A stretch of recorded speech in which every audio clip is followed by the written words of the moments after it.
Assalamu alaikum wa rahmatullah. I was scrolling through the comments of one of my videos, trying to read the comments people have made concerning that video.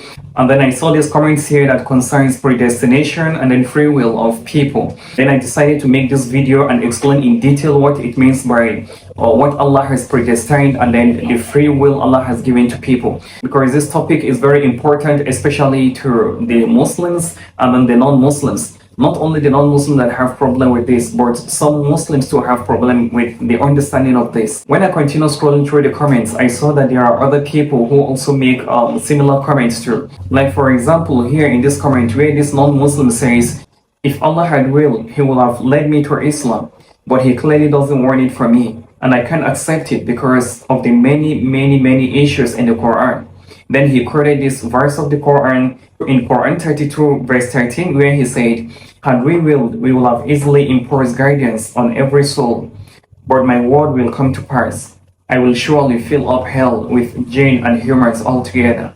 In another comment, someone was asking if him being a Christian is by the will of Allah. That is it Allah that made him to become a Christian? Is it by the will of Allah that He misguided him to become a Christian? Well, I know that the reason why people ask this question or say this kind of things was because of the verses of the Quran, such as in Surah Al-Zumar, Quran 39 verse 23, where Allah said, whomever Allah wills, He leads astray, and whomever Allah wills, He puts him on a straight path. Now back to our main topic, which is the free will of choice and predestination.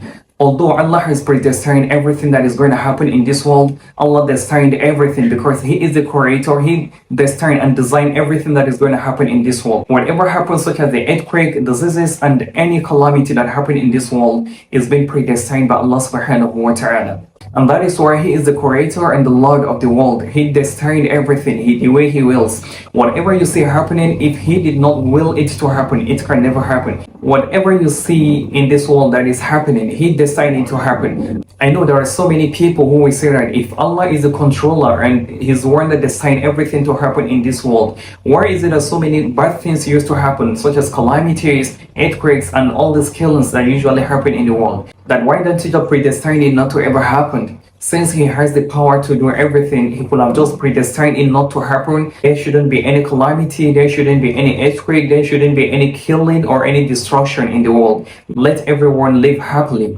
I want you to know that our creation has a purpose. All of us that have been created, we have a purpose why Allah subhanahu wa ta'ala created everyone in the world. We have been created for a reason, for us to come and worship Allah alone, because Allah subhanahu wa ta'ala said, وَمَا خَلَقْتُ الْجِنَّ وَالْإِنسَ إِلَّا لِيَعْبُدُونِ. That is, He had not created mankind and jinn except that we should come and worship Him.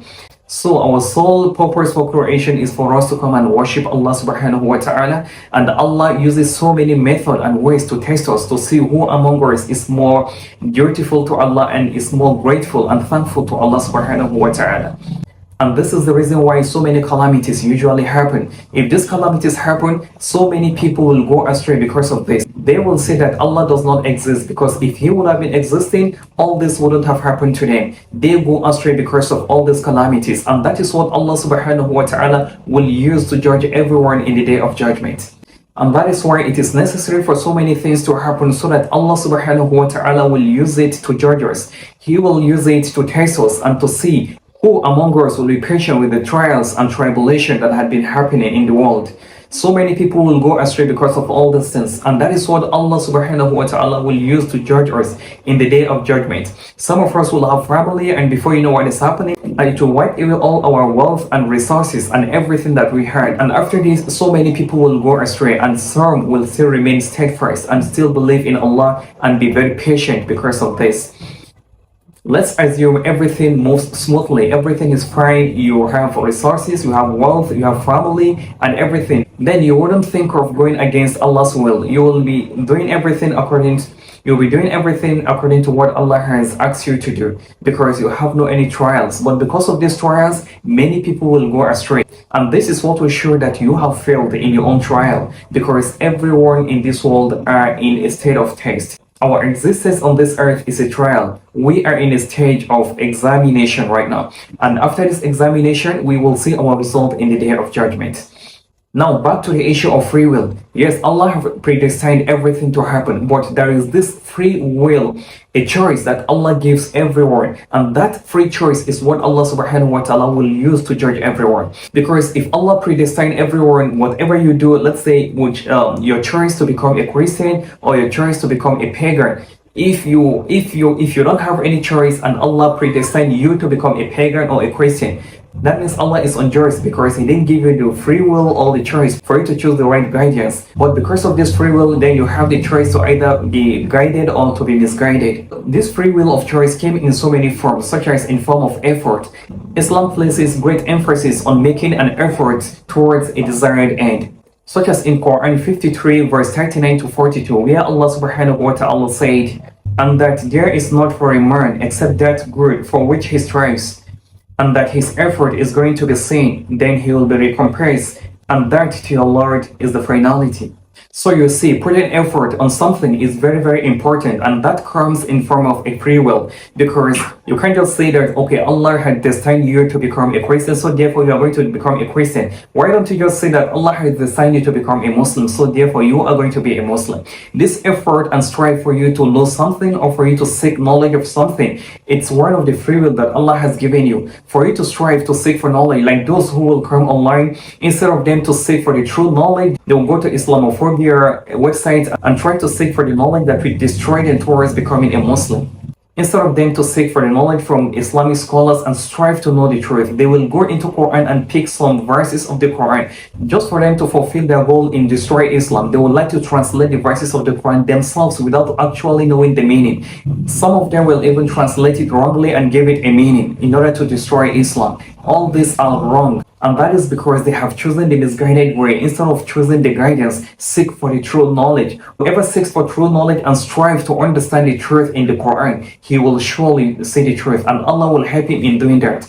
And whoever tries to destroy Islam by looking for something that he will use to destroy Islam, Allah will never guide such kind of people, because they already have a very bad mind and they already choose the misguided way. So your effort to strive for the truth, because you think there is truth in the Islam, and then you strive to seek for the truth to see if actually this Islam is true religion, then by striving towards knowing the truth, Allah will help you and you will see the truth. And to also confirm the importance of this free will in our lives, Allah will judge us according to the free will He has given us in this life, and not the destiny, and not what Allah has destined upon us. This is confirmed in Quran 41 verse 46, where Allah subhanahu wa ta'ala said, "Whoever does righteousness, it is for his own soul, and whoever does evil, he does so against it. And your Lord is not ever unjust to His servants." Now back to the comments of those who say that they are misguided because Allah wants them to be misguided, or because Allah misguided them. No, this is not true. If you are a pagan or a Christian, it's because you choose to become so out of the free will Allah had given you. It's not because Allah compelled you to become a Christian or a pagan. No, it's because you choose to become a pagan. Allah give you the free will to be guided or to be misguided, but you choose to be misguided, and that is why you are what you are. But if you would have chosen to be guided, then with Allah's help, you'll be successful in your guidance. I know so many people would like to ask me, what about the verses of the Quran where Allah said, whomever Allah wishes, He leads him astray, and whomever Allah wishes, He put him on a straight path? I want you to know that this does not concern the free will Allah had given you. You have the free will of choice. If you make a choice, the success of that choice you have made is in the hands of Allah subhanahu wa ta'ala. If Allah wills, He will guide you. After you have made a choice of becoming a Muslim, Allah will guide you how you are going to seek for knowledge, how you are going to strive, and Allah will guide you for you to be successful in the choice you have made. But if Allah wills, even after you have made a choice to become a Muslim, Allah might leave you because of your arrogance. Just like one of the video I reacted to of a lady that was a Muslim, and then she demanded that she wanted to see Allah, that if Allah did not show up, the next day she's going to leave Islam, she is done with Islam. And in the process of waiting for Allah to show Himself up, she saw Jesus calling her to become a Christian. So you see, this is a practical example of someone that had chosen to become a Muslim, but due to her arrogance, Allah did not guide her. Allah did not guide her towards becoming a successful Muslim. She demanded to see Allah, and Allah left her. He left her to go astray. And Satan appears to her claiming to be Jesus and calling her to become a Christian. And she left Islam because of this. So you see, she was on a straight path, but she became misguided due to her arrogance. If Allah had willed, He would have guided her by predestining all things to happen in her life, which will make her to maintain her straight path. But Allah left her to be misguided by the Satan, not because Allah imposed it on her to be misguided, no, because she misguided herself through her own choice. But it is Allah that left her. That is why she misguided herself. And this is the reason why every Muslim in our 5 daily prayers, we normally say, Ihdina Sirat al-Mustaqim, which means we are seeking for Allah to guide us on a straight path. Sirat al-Ladhina an'amta alayhim ghayr al-maghdubi alayhim wala-dhalin. The path of those who earns Allah's blessings and not the path of those who earns Allah's anger. And this prayer on our 5 daily prayers keeps us in a straight path, and we still maintain our guidance from Allah subhanahu wa ta'ala. And that is why even if you're a Muslim, it is not a guarantee that you will forever be on a straight path. You have to make dua to Allah subhanahu wa ta'ala so that you will maintain your straight path. You will forever be on the guidance until your death. Because you will be faced with so many trials, but with proper dua and prayer to Allah subhanahu wa ta'ala and asking Him to guide you on a straight path, and so that you will be guided on a straight path until your death, you need to make all this dua in order to maintain the straight path. Allah has given everyone sound mind and proper reasoning for them to make choice. And the free will Allah subhanahu wa ta'ala had given every soul, because He did not destine that will. It is your free will to make a choice. If you make a choice, then it is left for Allah subhanahu wa ta'ala to either guide you towards the proper choice you have made, or to misguide you by leaving you to do whatever you want. Thank you very much for watching my video. You can always ask any question you want, and I will be very happy to answer you in the comment section. Assalamu alaikum wa rahmatullah.